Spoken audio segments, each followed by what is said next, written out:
ಇನ್ನು ಈ ಬಾರಿಯ ಲೋಕಸಭಾ ಎಲೆಕ್ಷನ್ ನಲ್ಲಿ 28ಕ್ಕೆ 28 ಸೀಟನ್ನ ಗೆಲ್ಲಬೇಕು ಅಂತ ಹೇಳಿ ಬಿಜೆಪಿ ಕಾರ್ಯಪ್ರವೃತ್ತರಾಗಿದ್ದಾರೆ. ಇದರ ಜೊತೆಗೆ ಒಂದ್ ಕಡೆ ಅಸಮಾಧಾನದ ಬೇಗುದಿ ಹೊಗೆ ಆಡ್ತಾ ಇದೆ. ಇಷ್ಟೊಂದು ತಲೆನೋವು ಇರಬೇಕಾದ್ರೆ ಇದೀಗ ಅನಂತಕುಮಾರ್ ಹೆಗಡೆ ಅವರ ಹೇಳಿಕೆಯಿಂದಾಗಿ ಬಿಜೆಪಿಗೆ ತಲೆನೋವಾಗಿ ಪರಿಣಮಿಸಿದೆ.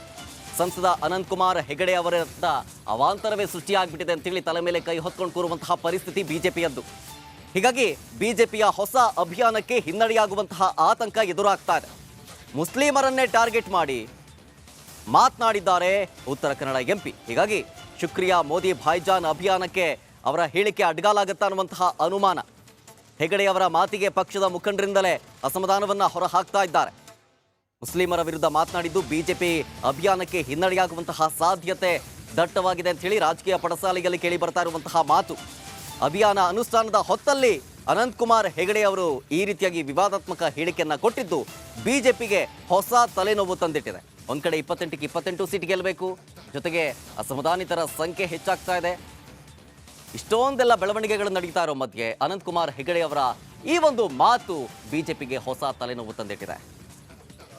ಈಗ ನಮ್ಮ ಪಕ್ಷದ ಹಿರಿಯ ನಾಯಕರು ಅನಂತಕುಮಾರ್ ಹೆಗಡೆ ಅವರು ಅವರ ಹೇಳಿಕೆಯನ್ನು ಈಗಾಗಲೇ ನಮ್ಮ ಅಧ್ಯಕ್ಷರಾದಂಥ ಶ್ರೀಯುತ ವಿಜಯಣ್ಣನವರು ಅದನ್ನು ಖಂಡಿಸಿದ್ದಾರೆ. ಅದು ಅವರ ವೈಯಕ್ತಿಕ ಅಭಿಪ್ರಾಯ, ಪಕ್ಷದ ನಿಲುವು ಅಲ್ಲ ಅಂತ ಈಗಾಗಲೇ ನಮ್ಮ ರಾಜ್ಯಾಧ್ಯಕ್ಷರು ಹಾಗೂ ಇನ್ನಿತರ ಎಲ್ಲ ಮುಖ್ಯ ದಾರಿಯಲ್ಲಿರುವಂಥ ಭಾರತೀಯ ಜನತಾ ಪಾರ್ಟಿ ನಾಯಕರುಗಳು ಸ್ಪಷ್ಟಪಡಿಸಿದ್ದಾರೆ.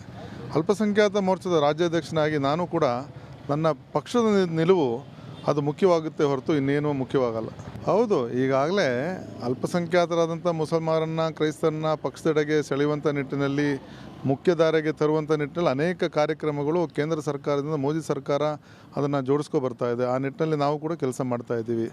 ಈ ಥರ ಕೆಲವು ಹೇಳಿಕೆಗಳಲ್ಲಿ ಅದು ಸ್ವಲ್ಪ ಹಿನ್ನಡೆ ಆಗುತ್ತೆ ಮತ್ತು ಹಿನ್ನಡೆ ಆಗಬಾರ್ದು ಅನ್ನೋ ನಿಟ್ಟಿನಲ್ಲಿ ನಮ್ಮ ರಾಜ್ಯಾಧ್ಯಕ್ಷರು ಭಾಳ ಸ್ಪಷ್ಟವಾಗಿ ನಿಲುವನ್ನು ತೊಗೊಂಡಿದ್ದಾರೆ, ಅದನ್ನು ಖಂಡನೆ ಮಾಡಿದ್ದಾರೆ. ಹೌದು ನೋಡಿ, ಈಗಾಗಲೇ 22ನೇ ತಾರೀಕು ನಮಗೆ ಭಾಳ ಕಾಯ್ತಿರುವಂಥ, ಇಡೀ ನಮ್ಮ ರಾಷ್ಟ್ರ ಕಾಯ್ತಿರುವಂಥ ರಾಮ ಮಂದಿರದ ಉದ್ಘಾಟನೆ ಆಗುವಂಥ ಈ ಸಂದರ್ಭದಲ್ಲಿ ಇಡೀ ರಾಜ್ಯದ ಅಲ್ಪಸಂಖ್ಯಾತರಂಥ ಮುಸಲ್ಮಾನರು ಕೂಡ ಅದೊಂದು ಒಳ್ಳೆಯ ಕಾರ್ಯಕ್ರಮಕ್ಕೆ ಭಾಳ ಸಂತೋಷದಿಂದ ಪಾಲ್ಗೊಳ್ಳುವಂಥ ನಿಟ್ಟಿನಲ್ಲಿ ಕೆಲಸಗಳಾಗ್ತದೆ. ಇದ್ರ ಬಗ್ಗೆ ಹೆಚ್ಚಿನ ಡೀಟೇಲ್ಸ್ ಕೊಡ್ತಾರೆ ನಮ್ಮ ಪ್ರತಿನಿಧಿ ಸುರೇಶ್ ನೇರ ಸಂಪರ್ಕದಲ್ಲಿ. ಸುರೇಶ್, ಲೋಕಸಭಾ ಎಲೆಕ್ಷನ್ ದೃಷ್ಟಿಯಿಂದಾಗಿ ಸಾಕಷ್ಟು ರಣತಂತ್ರವನ್ನ ಬಿಜೆಪಿ ಹೆಣಿತಾ ಇದೆ. ಇದರ ಜೊತೆಗೆ ಈ ಹೆಗಡೆ ಅವರ ಮಾತಿನಿಂದಾಗಿ ಬಿಜೆಪಿಗೆ ಹೊಸ ತಲೆನೋವು ಶುರುವಾಗ್ತಾ ಇರುವಂಥದ್ದು. ಅವರ ಹೇಳಿಕೆಯಿಂದಾಗಿ ಶುಕ್ರಿಯಾ ಮೋದಿ ಭಾಯ್ಜಾನ್ ಅಭಿಯಾನಕ್ಕೆ ಹಿನ್ನಡೆಯಾಗುತ್ತಾ ಅನ್ನುವಂತಹ ಅನುಮಾನ ಮೂಡ್ತಾ ಇರೋದು.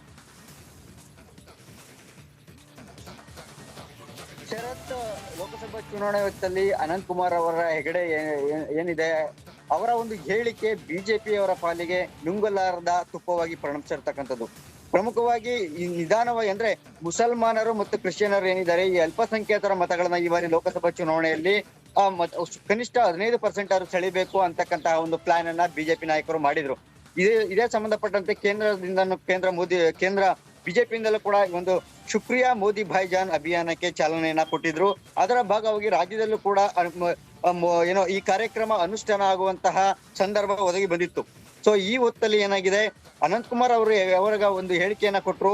ಈ ಏನು ಹಿಂದೆ ಹಿಂದೂ ದೇಗುಲಗಳಿದ್ವು, ಹಿಂದೂ ದೇಗುಲಗಳನ್ನ ಒಡೆದು ಇವತ್ತು ಮುಸಲ್ಮಾನರ ಅಂದ್ರೆ ಮಸೀದಿಗಳನ್ನ ಕಟ್ಟಿದ್ದಾರೆ, ಅವೆಲ್ಲವನ್ನು ಒಡೆದಾಕ್ತೇವೆ ಅಂತಕ್ಕಂತಹ ಒಂದು ವಿವಾದಾತ್ಮಕ ಹೇಳಿಕೆಯನ್ನ ಕೊಟ್ಟರು.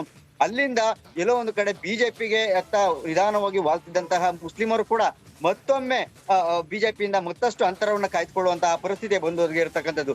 ಈ ಸಂಬಂಧಪಟ್ಟಂತೆ ಈಗಾಗಲೇ ರಾಜ್ಯ ಅಲ್ಪಸಂಖ್ಯಾತರ ಮೋರ್ಚಾ ಏನಿದ್ದಾರೆ ಬಿಜೆಪಿ ಮೋರ್ಚಾ ಅವರು ಅನಿಲ್ ಥಾಮಸ್ ಅವರು ಕೂಡ ಈ ಬಗ್ಗೆ ಆತಂಕವನ್ನ ವ್ಯಕ್ತಪಡಿಸಿರ್ತಕ್ಕಂಥದ್ದು. ನಾವು ಈಗಷ್ಟೇನೆ ಈ ಒಂದು ಶುಕ್ರಿಯಾ ಮೋದಿ ಭಾಯ್ಜಾನ್ ಅಭಿಯಾನವನ್ನ ಅನುಷ್ಠಾನವನ್ನ ಮಾಡೋದಕ್ಕೆ ಮುಂದಾಗ್ತಾ ಇದ್ವಿ. ಇಂಥ ಹೊತ್ತಲ್ಲಿ ಅನಂತಕುಮಾರ್ ಅವರ ಹೆಗಡೆ ಹೇಳಿಕೆಯನ್ನ ಕೊಟ್ಟಿರ್ತಕ್ಕಂಥದ್ದು ಇದು ನಿಜಕ್ಕೂ ಕೂಡ ದುರದೃಷ್ಟಕರ ಅಂತಕ್ಕಂಥ ಒಂದು ಮಾತನ್ನ ಹೇಳಿರ್ತಕ್ಕಂಥದ್ದು. ಸೊ ಈ ಮೂಲಕ ಏನು ಬಿಜೆಪಿ ಅವರು ಒಂದು ಸ್ಟ್ರಾಟಜಿಯನ್ನ ಮಾಡಿದ್ರು, ಆ ಸ್ಟ್ರಾಟಜಿ ಖಂಡಿತ ಉಲ್ಟಾ ಆಗ್ತಾ ಇರತಕ್ಕಂತಹ ಒಂದು ಸಾಧ್ಯತೆಗಳು ಹೆಚ್ಚಾಗಿದೆ.